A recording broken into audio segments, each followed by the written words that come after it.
will be given the word this morning. Join me, welcome Pastor Paul Eneche as he brings the word of God to life. Praise.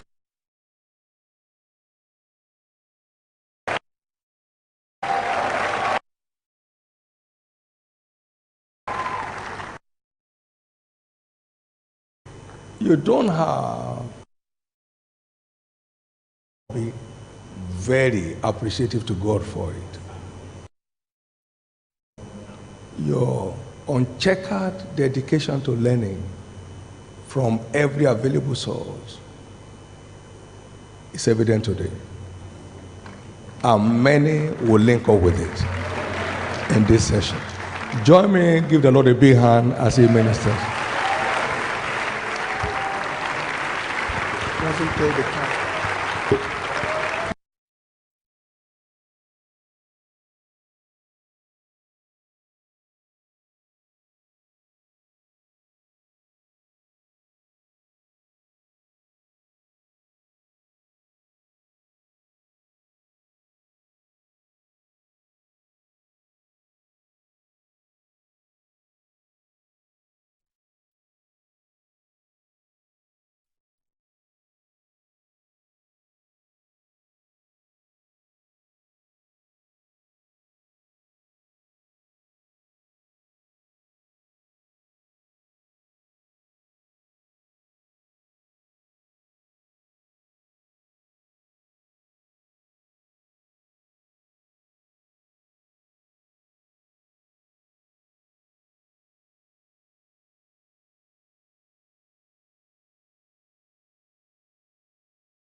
Lord, plant my feet on high.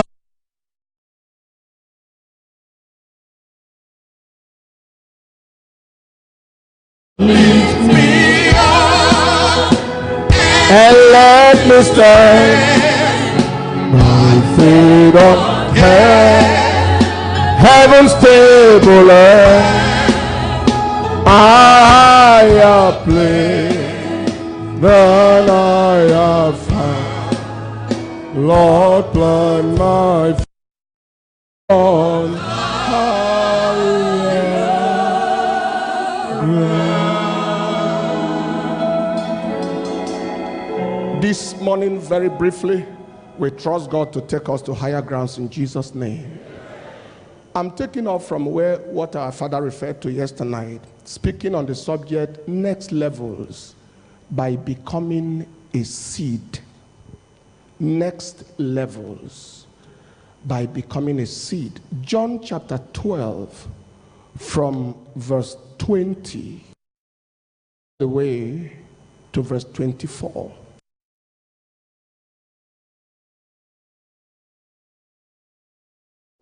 That worship at the feast. The same came therefore to Philip, which was of Bethsaida of Galilee, and desired him, saying, Sir, we will see Jesus, or we want to see Jesus. Philip cometh and telleth Andrew, and again Andrew.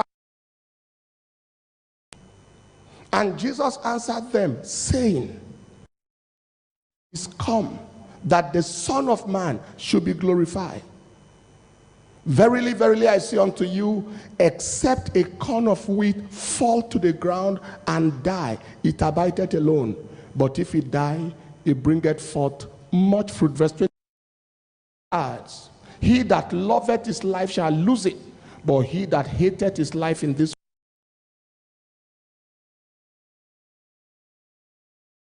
name.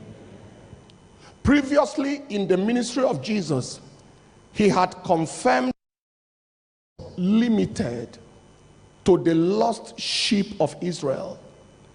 Earlier on, when he sent his disciples in Matthew chapter 10 verse 5 and then verse 6, he sent them, he said, go not into the way of the Gentiles and into any of the city of the Samaritans, enter not.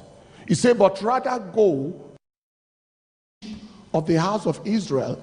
In other words, my ministry has a limitation. When I was sent, it had a limited scope. And so this is where you are to go, to the lost sheep of the house of Israel.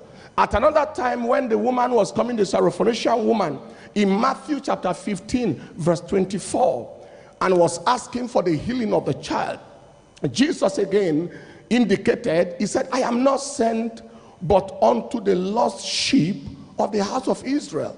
I have a scope, I have a syllabus. But at this occasion, to tell him that some Greeks were coming to look for him and they needed his attention. I thought that if they said somebody was looking for you, that the easiest, okay, let them come, let me see them. Or I may not see them now. But he took off from that subject completely and said, now the hour has come that the Son of Man must be glorified. Except the corn of wheat fall to the ground and dies, it is limited in scope. What he began to say is, if the Greeks are looking for me, then it is time to die. If my assignment must cross the boundary where it had been, then it is time to die. For as long as I am alone, I remain limited to where I am. If I am going to be generationally profitable, then there is a death that must happen in my life. If my ministry must extend beyond the current boundaries of the lost sheep of Israel, then I must be sown as a corn. Otherwise, I remain limited. Morning, my beloved brothers and sisters, we are looking at what it takes, understanding next level generational impact by becoming a seed. And next we are going to understand the responsibility of the seed. Let me start with the responsibility of the seed. What is the responsibility of the seed that makes the seed to exist beyond this boundary of impact? Number one, the seed must die. The seed must accept to live a crucified life. Paul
arrogance and pride and ostentation and the tendencies of them that are alive. Beloved, in James chapter 4 verse 6, the Bible said, God resist, he giveth more grace, wherefore he said, God resisted the proud, but giveth grace unto the humble. Then he went to verse 10 and he said that humble yourself in the sight of God and he will naturally change your level. Humble yourself in the sight of God and he shall lift you up. In 1 Peter chapter 5 and in verse 5 to 6, we saw the same there. God resists the proud and he gives grace to the humble. Beloved brothers and sisters, God changes levels naturally for the humble. He changes levels naturally for those who will not struggle with his glory. He changes level naturally. Your changes in level is tied to the extent to which your humility has allowed.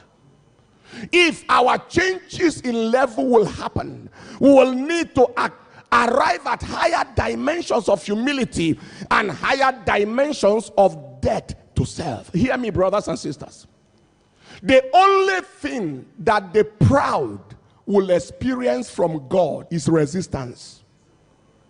He said God resisted the proud. The God who assists everybody is resisting somebody. That person is called the proud. The truth is, if a man resists you, you can be assisted by God. But if it is God that is resisting you, who is the one that will assist you? There are many of us praying and binding the devil and praying against witches and wizards, but the resistance is from God himself. He said we are too full of ourselves, too full of ostentation. We are too full and empty of God. God resists the proud and giveth grace to the humble. In these sessions, I want us to begin to examine our motives. The levels we are trusting God to change, what do we want to do with it? Because motive determines motion. Motive determines movement. It is not possible to move to higher levels in motion until there is an adjustment of motive. There must be an adjustment of motive. I met a pastor some years ago, and he said he went to Bible school, and that everything they taught them in Bible school, he has applied it, and that it has not worked. It looks like there are things they didn't tell them. He said he's going to find himself power somewhere to do the work. I looked at him, I said, what are you talking about? A lawyer. In that statement, his motive was clear. He wasn't looking for God. He was looking for show.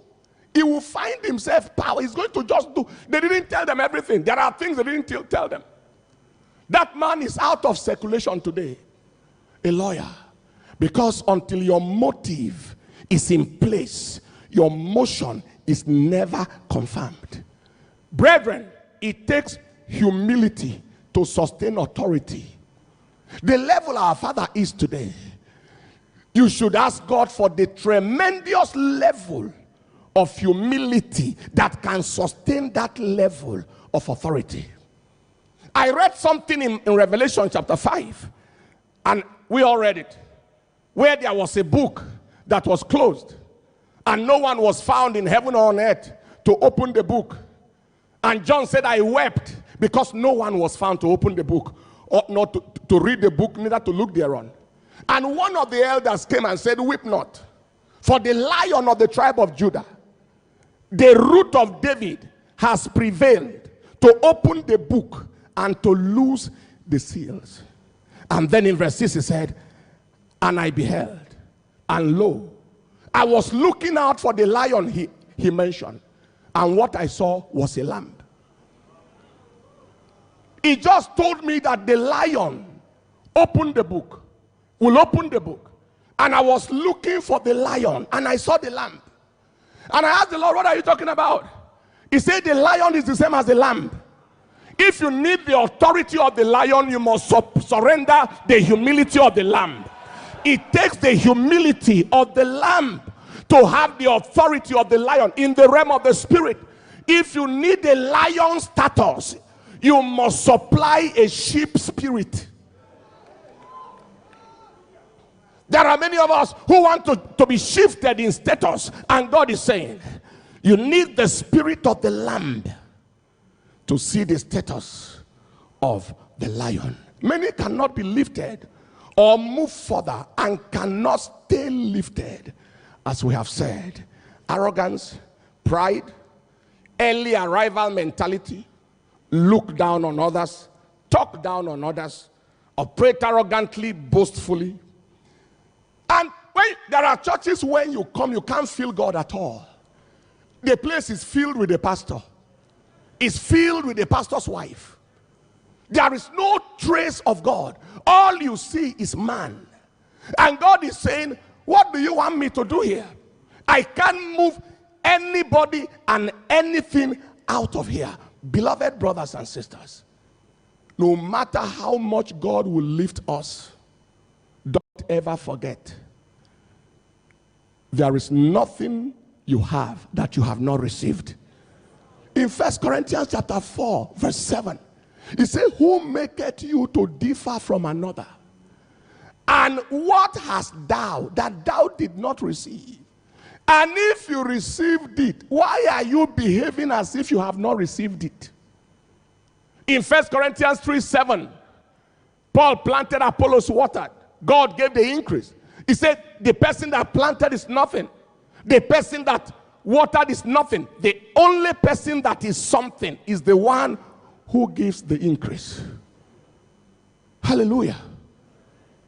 Before we leave here this morning, we're going to be asking God, is there something in me? Now, for most of us, it is not what we are now that is a problem of God. It is what we will become. It's not the tendency that is being manifested now, but the tendencies to be manifested later. He said, this person is so prayerful now. He's praying for 7 hours, praying, fasting and praying and all that now. If I shift him a little, nobody will hear what. They will need to carry him on the head to the pulpit. It's tendency, that what is possible ahead. And God is saying, if you want me to take you there, allow me to deal with it here. Let me add this. Pride and arrogance also attract changes of level, but it is to the negative. It is a negative change of level. You doubt, you can ask Lucifer, the son of the morning. In Isaiah chapter 14, verse 12, all the way to verse 15, the Bible was speaking. It said, how art thou fallen from heaven, O Lucifer, son of the morning? How are you cut down to the ground, which didst weaken the nations? How, all the way to verse 15. For you have said in thy heart, I will ascend into heaven. I will exalt my throne above the stars of God. I will sit also upon the mount of the congregation in the sides of the north. I will ascend above the heights of the clouds. I will be like the Most High. 5 eyes. Yet thou shalt be brought down to hell, to the sides of the pit. If God must take you to the next level and not take you down, I must die. That I did this, my church, my ministry, my pastors. That unbendable eye must be bent by God. Pride changes levels, but to the opposite. Again, Nebuchadnezzar was an example. In Daniel chapter 4, verse 30, he said, look at this great Babylon that I built, that I have built. The same I again. I built for the house of the kingdom by the might of my power and for the honor of my majesty. While, verse 31, while the word was in the king's mouth, a voice fell from heaven. And O King Nebuchadnezzar, to you it is spoken. Long story made short, he was driven from among men into the bush to learn zoology by experience. For 7 solid years, he became an animal. And then he said, at the end of the 7 years, I lifted up my eyes. In verse 37. Because for as long as he looked away from God, he was going to continue like an animal. There are people today that God would have shifted since. But there is that eye, except the corn of wheat fall to the ground and dies. His impact is limited. But if his impact is to cross the current barrier, then he must die. I read a book of Gordon Lindsay many years ago, and he talked about an evangelist, very powerfully used evangelist, that in those days, if the man began to dance, wheelchairs will be emptied, cripples will walk, just dancing. He hasn't prayed yet. Suddenly this man became so full of himself and full of power. And then one day he was in a crusade in South Africa, and he told the whole crowd, now the whole world is under my feet. That is the title of God. The earth is the Lord and the fullness thereof. From that crusade, he went straight to the wheelchair. He was a specialist in raising cripples. He died as a cripple on a wheelchair, twisted body, because God's glory he will not share with any man. I heard of one who chartered the train from Chicago to New York to do what he called the Elijah Declaration, where people saw great miracles and signs and wonders in his life, and they said, you must be the Elijah. You are the first apostle. You are the messenger of the covenant. He agreed. The outcome of it was that he returned back from that thing, 100,000 people, almost 100 years ago. He never recovered, because God will never share his glory with mortal man. One lesson I have learned is that nobody is too big to crash. By arrogance. Lucifer was #1 archangel. There was no other one before him. He crashed to hell. Lucifer fell where there was no sin. He wasn't tempted. He invented sin. That was where he crashed. That is the lesson, beloved brothers and sisters.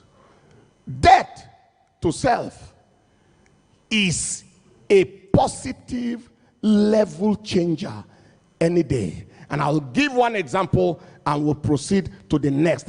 We're talking about death to self. You remember the story of Elisha. Elisha was the man who inherited the double portion of Elijah's mantle. And if you look at Elisha carefully, Elisha performed double miracle of Elijah's miracle. He asked for double portion, and he got double portion. And he performed double miracle. Elijah rose one dead person. That was the son of the widow of Zarephath. Elisha raised 2 dead persons. That is the son of the Shunammite woman. And then the second person after he had died. The first time Elisha rose a person, he first sent Gehazi with his rod. Gehazi laid the rod, and the child, and there was no voice. And he said, "You awake not."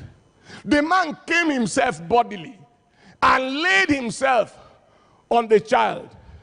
The body was trying to become warm, but he didn't wake up. He walked up on the rooftop and then came back again and laid himself the second time. Before, after a while, the child sneezed 7 times and woke up. That was the struggle it took for the dead to be raised the first time. The second time, they were just trying to bury somebody. And threw the dead body. And the dead body touched Elijah's bones. And it jerked up on the spot. 2 Kings 4:31 to 35, we saw how he raised the first child. And then 2 Kings 13:20 to 21, we saw the second one. They were just trying to bury a man, and they spied a band of Moabites, and they just threw the man, and he touched the bones of Elisha and jerked back to life. And I said, Lord, what is the difference? The first time, He struggled to raise the dead. The second time, there was no struggle, no prayer at all. And I felt the Spirit saying, the person that had the tendency to take the glory was no more.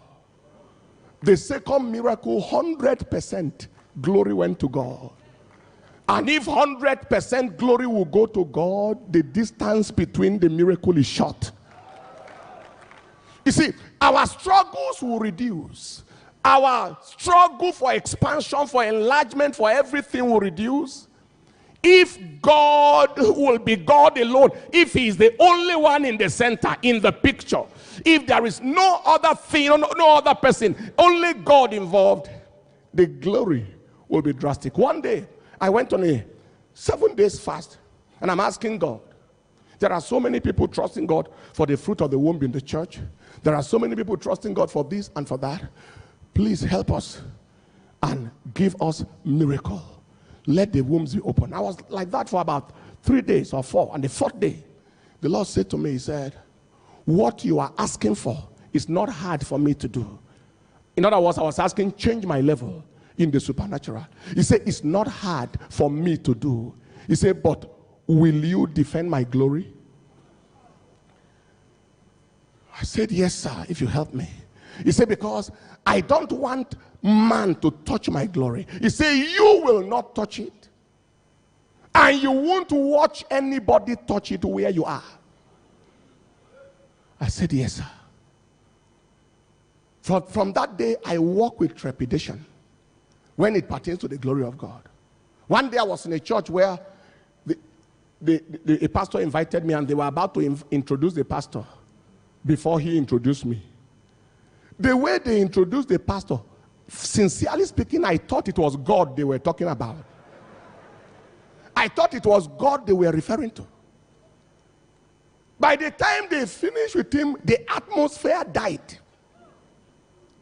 And then I had to go up and struggle. You know how you struggle for a while before you can feel the presence of it again and start ministering. At the end of the service, I told me, excuse me, sir, did you hear the way they were referring to you?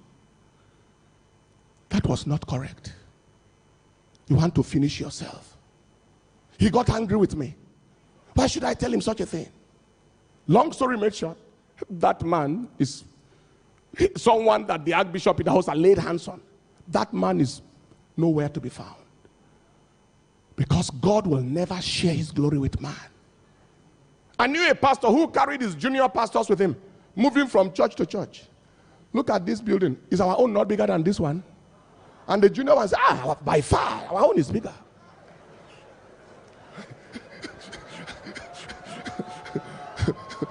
They will move to another one. Hide at the back. It's out of our own. By far, it's bigger. They were all lying to him. I went, and I know the man personally. Big man. Miracles, signs, wonders. Today, it is a desert. I don't know if there's anybody there. Because the glory of God, he will never share with man. That is death to self. Number 2 is death to convenience. Death to convenience, death to pleasure. Our Father in the Lord tells us this all the time. When he made this deadly commission, deadly commitment to God, dedication of no return, sailing under sealed orders. Whatever you want out of my life, wherever you take me, I will go. There are a young generation of people today who arrive and all they see in ministry is the glamour. They see splendor. They see, oh, the man has this car, the man has that. And they don't know the deadly dedication of the man in question. There are those who put comfort ahead of impact. There are those who put pleasure ahead of divine presence. There must be that death to that sense of convenience. Exodus 33 and in verse 11. While every other person was whiling away their time, Joshua, the son of Nun, was at the foot of the mountain with Moses. Moses was in the presence of God. Joshua left everything. Other people were whiling away their time. He was with God right at the foot of that mountain. No wonder when it was time to hand over the anointing to somebody, it was to Joshua that anointing was given. Do you ever think of what happened to David? When Samuel went to his father's house to anoint a king, all the elder brothers were at home in pleasure and convenience, whiling away their life. He was there in the field of impact, confronting dangers. At the end of the day, God said, that is the man that I am looking for. Is God speaking to anybody here today? That must die. A man met me some time ago, and he said to me, I have a duplex 7-bedroom duplex. At that time, we didn't have a house. We forgot to have a house for 13 solid years in ministry. Churches had been planted, buildings had been built, everything had happened. We didn't remember that we didn't have a house. So this man came one day and he said, I have a house in popular estate in Abuja here. He owns the place. I have a house and 7-bedroom duplex, basement office, a basement. I want you to take a look at it. And I asked him, I said, for what? He said, well, look at it first. In my mind, it was as if, okay, maybe he wants to see it, and then he will release it as a gift or whatever. But it was service time, healing and deliverance service in the morning. So I told him, we have service now. Can I see it later? He said, no, this will be the most convenient time if it's possible. Let's go now. I said, okay, I'm not going. You can proceed. I should leave the service. I should leave God and leave God's people. And leave the affair, and leave the cancerous, and leave the frustrated. And follow you to look for a house. If I face God and he can't give me a house, let me die houseless. That man went his way, and I went for service, had a great time. People were saved, people were healed, and so on and so forth. Today I cannot give house as testimony. It's not possible to say, oh, praise God, I got a house wherever in the world. But there must be that time where you face God brutally, brutally, brutally. You are, people who think you are stupid. They will think you are foolish. For years, I didn't know the streets of Abuja in the F City. I didn't know. It is house to office, office to house, house to office. Until a time came when I was saying, wait, what is the name of this street? Even now, I'm struggling to know the names. By his message, by the things we heard, and the things we learned by our coach. Beloved brothers and sisters, you must come to the point where there must be that death to convenience. And say, Lord, here am I. Take me. Then you are set for the next level. Number 3 is death to confidence in self. Death to confidence in self. Self-ability. Self-resources. Self-wisdom. I can speak good English, so I should cut out the ends. John chapter 5 verse 30, Jesus said, I can of my own self do nothing. As I hear, I judge. And my judgment is just. Because I seek not my own will, but the will of the Father, which has sent me. I am not struggling for anything. I don't want my own abilities to prevail. In John chapter 15 verse 5, he said to his disciples, without me you can do nothing. I am the vine, and you are the branches. He that abideth in me, and I in him, the same bringeth forth much fruit. For without me you can do nothing. Anything you can do is called nothing outside me. Without me you can do nothing. In Romans chapter 9 verse 16, it says, so then it's not of him that willeth, it's not of him that runneth, it is of God that showeth mercy. One translation said, it's not the question of human will or effort. It is a matter of the mercy of God. Let come to the point where you are not beating your chest because of your prayer life. Where we are not beating our chest because of, oh, I did this and now. All that is necessary. But having said all and done all, Lord, every of this effort is surrendered to you. I learned something from the life of Jacob. His name was Jacob. For 21 years he struggled. He was always fighting and wrestling for everything. When he was in the womb of his mother, he struggled with his brother Esau from the womb. When Esau was coming out of his mother's womb, he held the leg.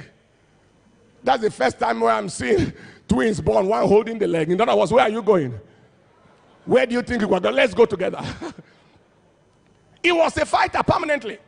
Then he came to the point where he needed a birthright. He traded it with food. He calculated and traded. Then he went to his father's in-law's house, to the house of Laban. He saw Rachel and started crying. Is that how to marry? Before his father-in-law could tell him the bride price, he said, I want to labor for 7 years. He gave himself labor, 7 years. No, he prescribed it himself. After the 7 years, they gave him another person. Koniman, Jam Koniman. And then they made him to labor again for another 7 years. 14 years and another 7 years. 21. So he was getting things but too much struggle. Then one day he arrived at the final struggle and met the angel of the Lord. He saw somebody and started fighting on the spot. Now, what is the cause of this fight now? And then the angel said, you want fight? Let us fight. So they fought and fought and fought and fought and fought. When he couldn't, he saw that the young man was tenacious. The Bible said he touched the hollow of his thigh. This hip joint, this acetabulum, and this hamstring muscle, this is the most powerful muscle in the body. He weakened his strength. He said, this is what you have been using to struggle all this while. Let me weaken it. Once he weakened his strength, he gave him power.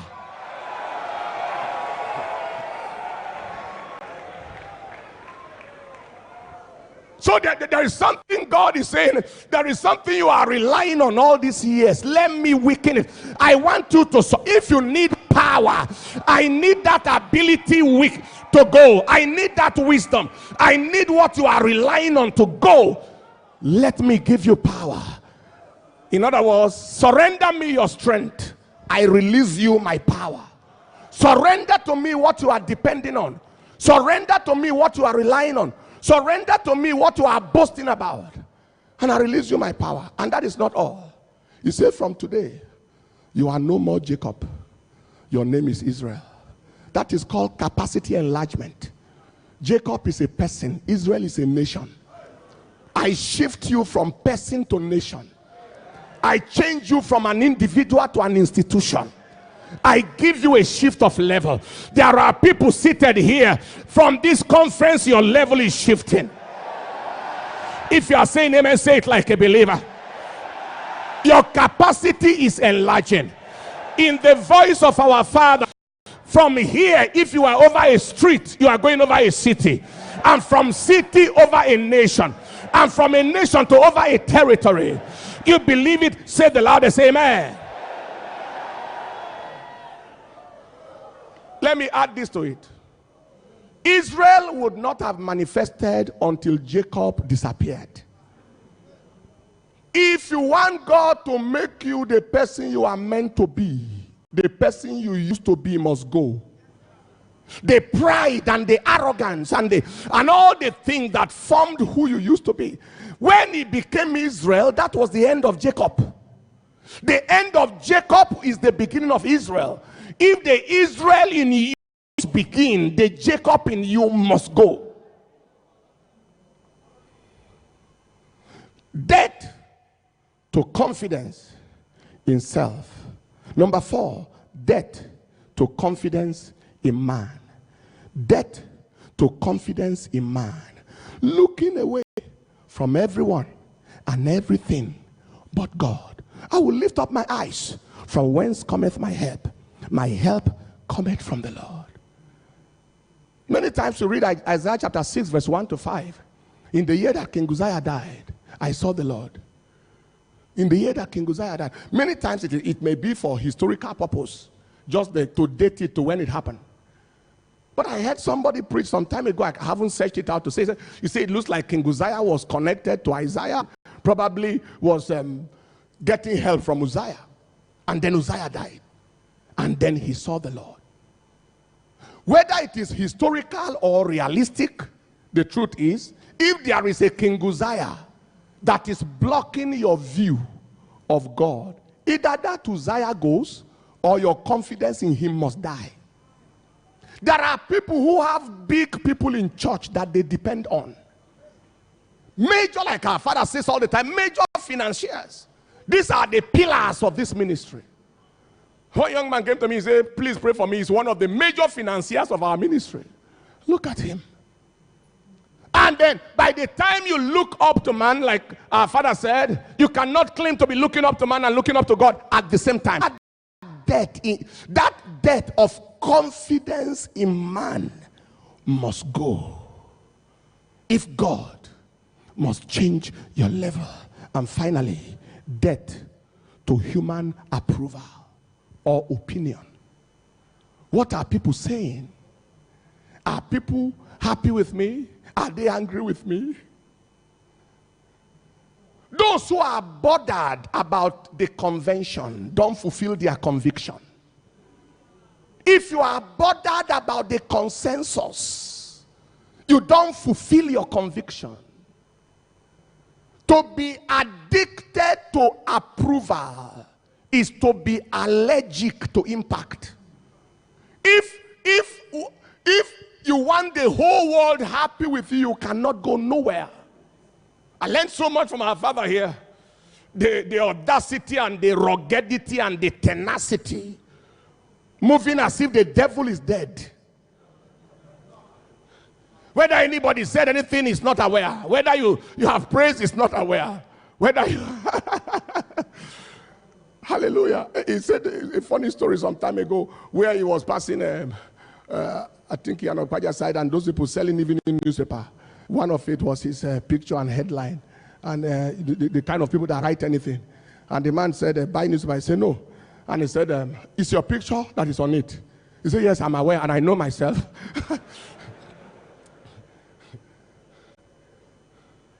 Whenever you are concerned about everything, you end up as a concern yourself. That is what makes a madman a concern. Everything concerns him, including the things that is not meant to be concerned about. We must come to the point where it is not what people are saying that matters. It is not what appears popular that matters. But what is important is, what is God saying? It is not whether people are happy with me that is the point, but is God happy with me? Listen, you are not going to give the account of your life and ministry to men. You are going to give it to God. So the most important opinion that matters is the opinion of God. So first, there must be the debt to self. And then debt to convenience and pleasure. And then debt to self-confidence. And then debt to confidence in man. Then debt to human opinion and approval. When all these debts are carried out, and then the second level, the seed must die. The second level, the seed must unite with the earth. No time to get into that. We have heard about that already. If the seed falls, it dies first. Then it must be buried in the earth. Buried in the assignment, swallowed by the earth. It must temporarily marry the earth. In fact, permanently, to produce result. Then the seed, thirdly, must release its content. It must hold nothing back. A full account of all that God placed in you must be given. Paul the apostle said, I have held nothing back. I have kept nothing back. Acts chapter 20 verse 20. I deployed every grace, every potential, every capability God put in me. So you push it all out. You squeeze out the strength, the energy, and the fire inside you. The seed must release its content. And then the seed must receive the right influence. The rain, the sunlight, from the word, from anointed mentor, anointed spiritual father. The appropriate relationships. There are many people today whose ministries have literally ended because of wrong connection. Association determines assimilation. Who you work with affects what you look like. Stand up on your feet.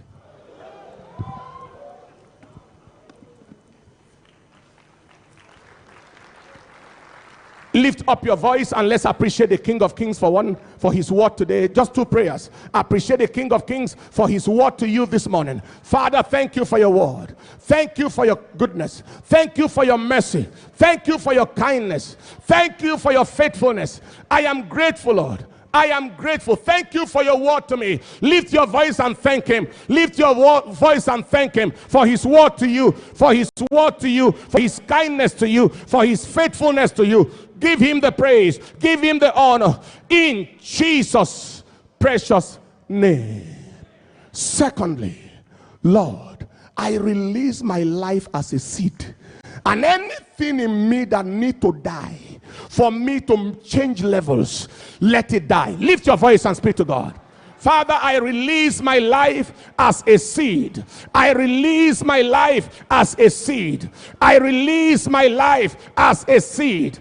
And anything in me that must change levels, that must die before I change levels, let it die. I release my life as a seed. I release my life as a seed. So shall it be in Jesus' precious name. Father, thank you for your word. Blessed be your name.